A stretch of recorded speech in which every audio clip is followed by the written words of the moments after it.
This is the 4D V4 Ritchie drone from 4D RC. That's a lot of fours right there.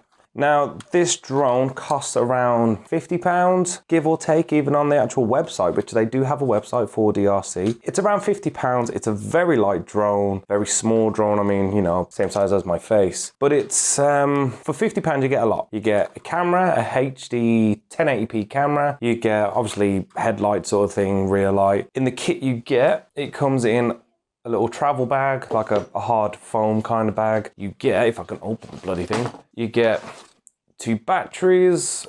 You get a very small but very well built controller, which does actually open up to put your phone in there. And you get propeller guards, you get spare propellers, charged with a USB, a micro USB. This, for the price, is pretty good because, like I said, you do get a camera, you do have to move it manually, so set it pre-flight. But this connects via Wi-Fi to your phone. You have to download an app and you can basically get live footage straight to your phone. There's no SD card or to the phone. It's got quite a lot of features, you know, like obviously things you would expect, you know, like auto takeoff, auto land. It's got a come home mode, so if you're too far out, just press the button, it comes back. What else has it got? Headless mode, so you don't just have to go where the camera is, so to speak. It's got an emergency stop, so you just fall, you know. There is also, on the controller, by the way, you've got your 2 analog sticks, your fine tuners, and then your function buttons. You do have buttons on the shoulders, so this one, there is like 3 settings on there. So it's kind of like, how shall we, 1, 2, 3. So 1, it's basically the responsiveness of the drone. So number 1, it's not really responsive, gets you used to flying it. Number 2, bit more. Number 3, very responsive. So it goes from just this to that to like freaking all over the place. But then something this does, which a lot of the cheaper drones do, generally the toys, but everything's a toy, isn't it? You get, hold that button, move the right analog stick, and you'll do like front flips, back flips, barrel rolls, you know, just silly tricks. Batteries you get about 15 minutes if you're lucky. But I flew this inside the house a lot of times and it's brilliant. However, I've never flown it outside.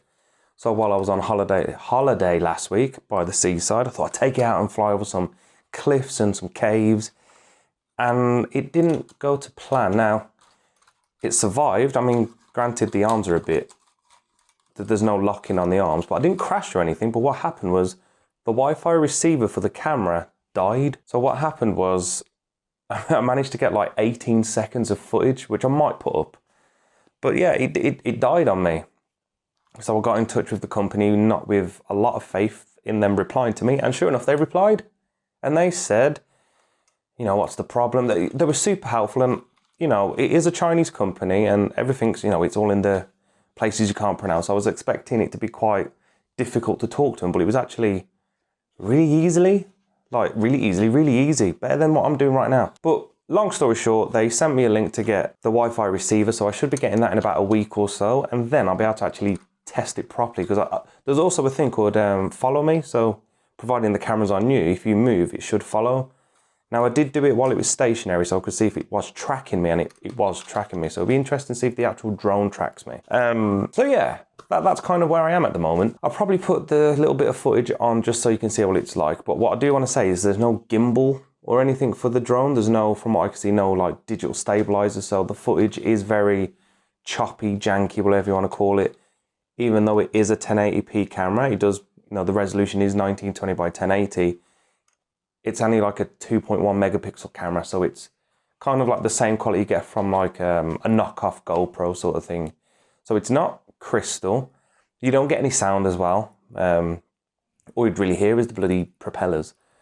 But yeah, I was quite gutted really, because it was a present for me. So really, that's just where I've been. I've been on holiday. I'm also reviewing this thing that I haven't actually done yet, the 3D tracker. I might do that after this one. But yeah, this review will wait. I won't tell you exactly what I think. I mean, I've kind of given you an insight to what's going on, but yeah, until we get this drone sorted, it's kind of a two-parter, which I didn't really want to do. So until next time, have a good one, and I'll see you then. Bye.